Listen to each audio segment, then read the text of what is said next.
है भैया।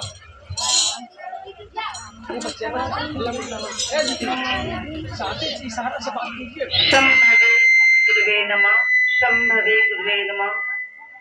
मैं अपनी गुरुदेव महादेव के चरणों में नमन करती हूँ। मेरा नमन स्वीकार हो।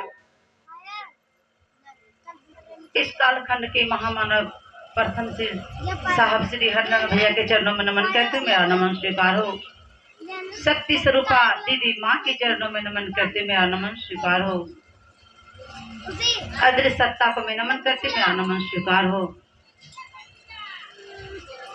नमन हो इस स्थल का जो हमारा महादेव को अपना बनाकर हम सब मिलकर समर्पित हैं। तमाम गुरु भाई गुरु बहना के चरणों में नमन करते मेरा नमन स्वीकार हो। आज बहुत सौभाग्य की बात है दीदी कि हम लोग अपने अपने घर को छोड़कर और अपने गुरु महादेव के शरण में लगे हुए हैं, क्योंकि मेरा और आपका एक ही काम है जो कि हमको और आपको लाकर दे दिए साहब दीदी के द्वारा। हमको और आपको ये साहब दीदी का ही आशीर्वाद है दीदी, जो कि हम लोग नहीं जानते थे कि कहाँ कौन सा गांव है। हमारा आप नहीं जानते थे, क्योंकि घर का काम से और घर से निकलने का फुर्सत ही नहीं मिलता था। और आज हम और आप कहाँ कहाँ से आए हैं दीदी पता भी नहीं है। तो किसके कारण आए हैं, किस लिए आए हैं, हमारा आप जानते हैं कि नहीं। इसीलिए इसमें अगर फायदा नहीं होता तो हमारा आप आते क्या।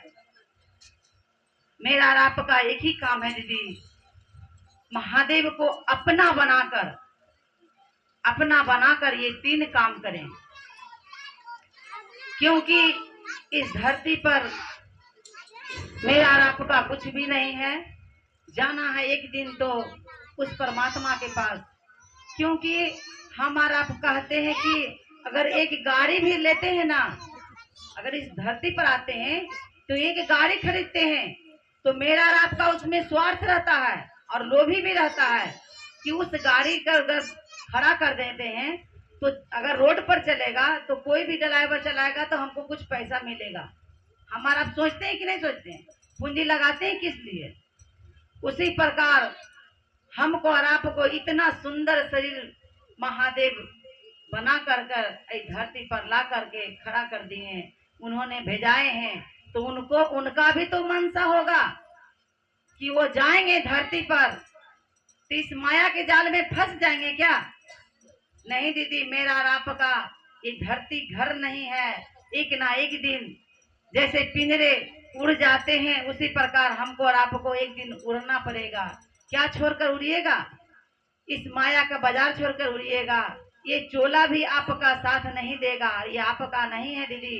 इस परमात्मा ने हमको और आपको सुंदर शरीर भेजाकर बनाकर भेजाए हैं, उनको इसको भी छोड़कर जाना है तो कैसे जाइएगा, इस संसार में लटक कर आइएगा तब। इसीलिए कहा जाता है कि हम आप जो भी करते हैं इतना संसार में किए हैं तो क्या फायदा दीदी। और एक काम गुरु से रिश्ता बना लीजिए, गुरु और शिष्य का, तो देखिए उसमें इस संसार में तो फायदा होगा ही होगा और हमको और आपको जाने का भी रास्ता हो जाएगा। कहा जाता है हमारा ये सावन का महीना आ रहा है, उसमें हमारा आप सोचेंगे और हम आप करते भी हैं कि डेली जाकर उस महादेव को जल चढ़ाते हैं।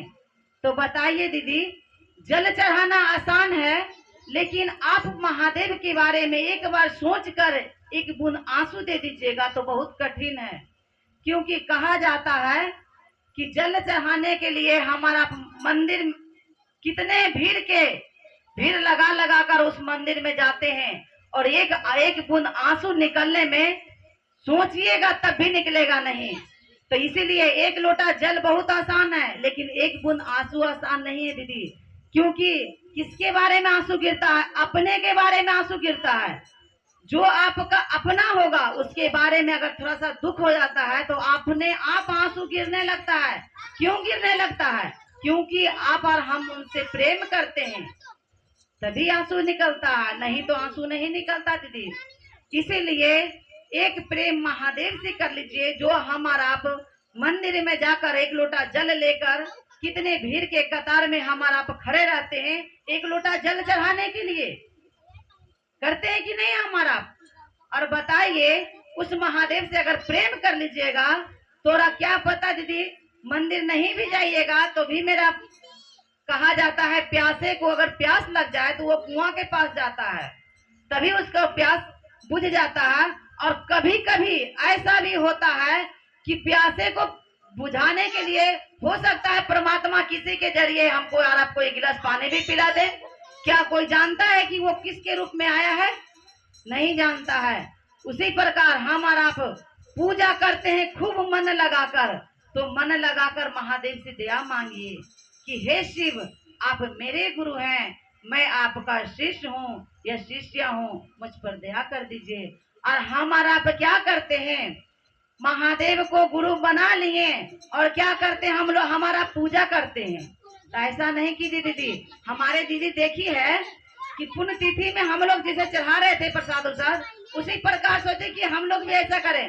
हम लोग प्रसाद नहीं चढ़ाते क्योंकि मौका मिलता है चढ़ाने का, तो क्यों नहीं चढ़ाएंगे दीदी?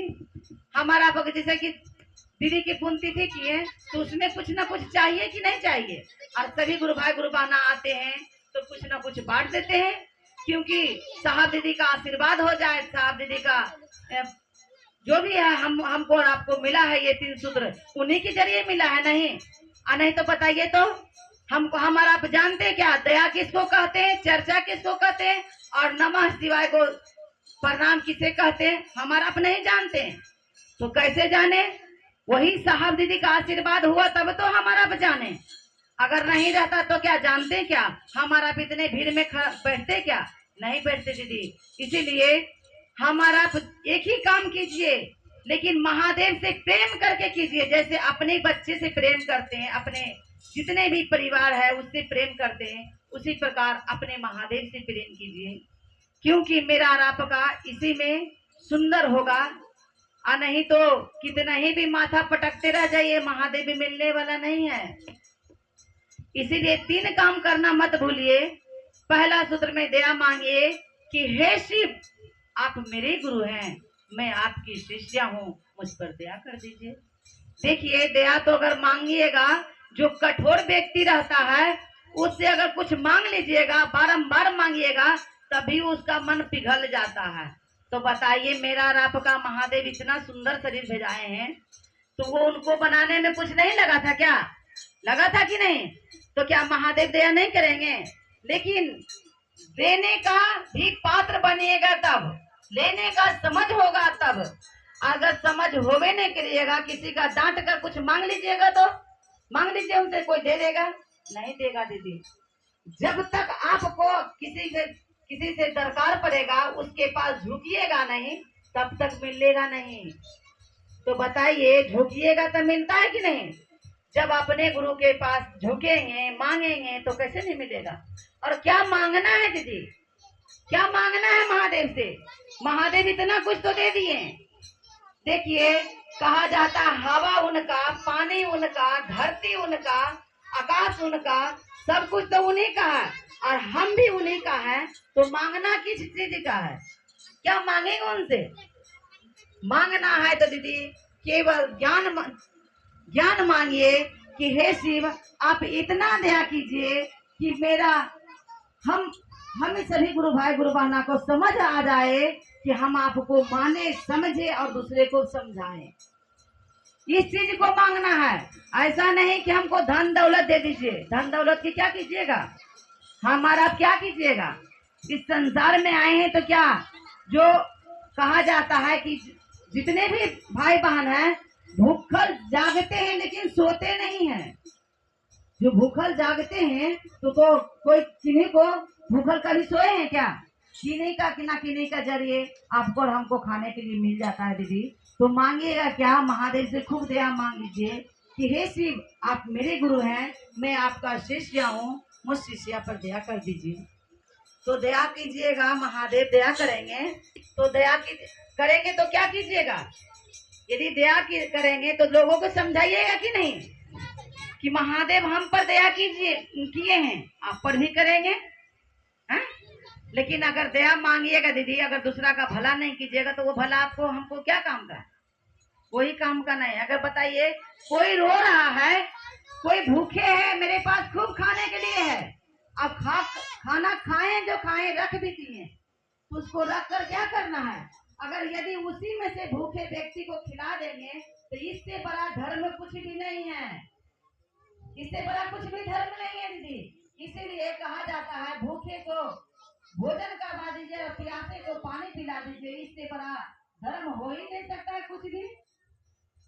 इसीलिए हमको और आपको एक ही काम करना है, महादेव से बारंबार दया मांगकर, और जो नहीं समझे उनको समझाइए, उनको बताइए कि सिर्फ मेरे गुरु हैं, आपके भी हो सकते हैं, आप बनाइएगा तब तो बना लीजिए, बताइए उनको, वो भी बना लेंगे। मेरा दुख खत्म हो गया, हो सकता है उनका भी हो जाए। तो मेरा और आपका क्या लगता है? कुछ लगता है क्या? और कितना सुंदर के बात हो जाएगा दीदी कि हो सकता है जो गुरु भाई गुरु बहना मेरे साथ में नहीं चल रहे हैं तो मेरे साथ में चलने लगेगा। मैं गुरु जहाँ जहाँ गुरु का काम हो जाएगा वहाँ हम सब साथ में मिलकर चलेंगे, चलेंगे कि नहीं चलेंगे? और तीसरा सूत्र में नमः शिवाय से अपने गुरु को प्रणाम करिए, क्योंकि मेरा और आपका जहाँ जहाँ रिश्ता बनाते हैं तो सभी को प्रणाम करते हैं, तो मेरा और आपका भी यही काम है कि उनसे भी रिश्ता बनाए अपने महादेव से, तो उनको भी प्रणाम करना चाहिए, तभी मेरा और आपका मन समझेगा। और नहीं प्रणाम कीजिएगा तो समझेगा क्या? क्योंकि हमारे साहब 3 सूत्र दिए हैं, तो 3 सूत्र के तो पालन करना पड़ेगा कि नहीं? यही 3 सूत्र करते रहिए, मेरा और आपका जीवन सुंदर हो जाएगा दीदी। इसी चर्चा के रखते हुए अपने गुरु के चरणों में विराम करते हुए तमाम गुरु भाई गुरु बहना चरणों में प्रणाम करते, मेरा प्रणाम स्वीकार।